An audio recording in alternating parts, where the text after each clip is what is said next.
ஒரு பாடல் பல அர்த்தங்கள் அளவற்ற அருள். வணக்கம். அபிராமி அந்தாதி எளிய விளக்கம் சேனலுக்கு உங்களை அன்போடு வரவேற்கிறேன். அபிராமி அந்தாதி இந்த பேரை நிறைய பேர் கேட்டிருப்பீங்க.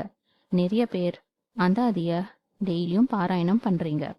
சில பேருக்கு பொருள் தெரிஞ்சு பாராயணம் பண்ணுவாங்க. பல பேர் பொருள் தெரியாம பாராயணம் பண்ணுவாங்க. இந்த பாடலின் அர்த்தம் தான் என்ன? அபிராமி பட்டர் ஏன் இந்த பாடலை பாடினார்? இந்த பாடலை நம்ம டெய்லியும் கேட்கறதுனாலையும் பாடுறதுனாலையும் நமக்கு கிடைக்கிற வாழ்க்கை பாடம் தான் என்ன? நம்மளோட அடுத்த சந்ததிய நம்ம ஜென்சி, ஜென் ஆல்பான்னு பல பேர் வச்சு கூப்பிடுறோம். இந்த சந்ததியினருக்கு அபிராமி அந்தாதின்னு ஒண்ணு இருக்கிறது தெரியுமா? தெரியாதா? அந்தாதினா என்ன? இந்த அந்தாதி என்பது ஒரு சிறப்பு இலக்கிய வடிவம். ஒரு பாடலின் கடைசி சொல் அடுத்த பாடலின் முதல் சொல்லாக வரும்.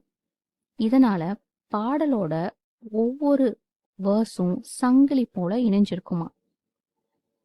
பாடல்கள் ஒன்னொன்னும் சங்கிலி போல் இணைந்திருக்கும் அந்தாதி என்று பொருள். இங்கிலீஷ்ல இத செயின் ஆஃப் இன்டர் ரிலேட்டட் வேர்சஸ்னு சொல்றாங்க. இது தமிழ் இலக்கியத்தின் அழகையும் பக்தியின் ஆழத்தையும் ஒரு சேர வெளிப்படுத்துகிறது. நிறைய பேர் கேட்கிற கேள்வி, இத படிச்சா எனக்கு என்ன பலன்? ஏராளமான பலன் இருக்கு. நம்மளோட இறைபக்தி அதிகரிக்கும், மன அமைதி கிடைக்கும், தமிழ் இலக்கிய அறிவு வளரும், வாழ்க்கை நிறைய கற்றுக்கலாம், ஆன்மீக வளர்ச்சி அடையலாம், நினைவாற்றல் மேம்படும், நேர்மறை சிந்தனை வளரும். இதனால குடும்பத்தோடு அனைவரும் இத பாராயணம் செய்யறது நல்லது.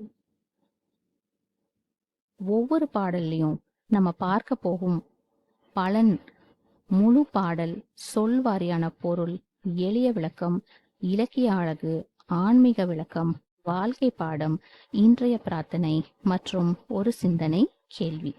இதை எல்லாமே 100 பாடலையும் நம்ம பார்ப்போம். பாடலை மனப்பாடம் செய்வது பாக்கியம்னா அந்த பாடலோட அர்த்தத்தை புரிஞ்சு மனப்பாடம் செய்வது இன்னும் பெரிய பாக்கியம்தான். அடுத்த பதிவுல அபிராமி அந்தாதியின் முதல் பாடல்ல அற்புதமான விளக்கத்தையும் சேர்ந்து கற்றுக்கொள்வோம். இந்த வீடியோ உங்களுக்கு பிடித்திருந்தா லைக், ஷேர், சப்ஸ்கிரைப் செய்யுங்க. நன்றி, வணக்கம்.